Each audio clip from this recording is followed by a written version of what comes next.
আজকে এখন আমরা এসেছি একটা উইগুর রেস্টুরেন্টে। এখানে আমাদের কাবাবের আয়োজন করেছিলেন, ভেড়ার কাবাব। এখানে কাবাব কাবাব মাশরুমের অর্ডার দিয়েছি। এখানে ভেড়ার মাংস আর ভেড়ার এখানে রিবস, তার সাথে এখানে কিছু মশলা আছে।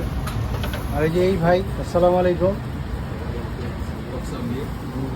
এখানে এই যে বিভিন্ন ধরনের কাবাবের আইটেম আছে, সেখান থেকে অর্ডার করা যায়।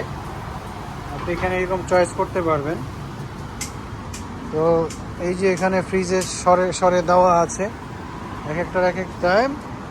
আপনি এখান থেকে ঝুড়িতে করে নিতে পারেন। আর ওনাদের যে খবুজ, মানে পাথরের মতো শক্ত, এটা এভাবেই থাকে। এরা গরম করে দেয়, গরম করলে আরও পাথর হয়। যার কারণে আমরা রুটির কোনো অর্ডার দেই নাই, আমরা মাশরুমের অর্ডার দিচ্ছি আর কি।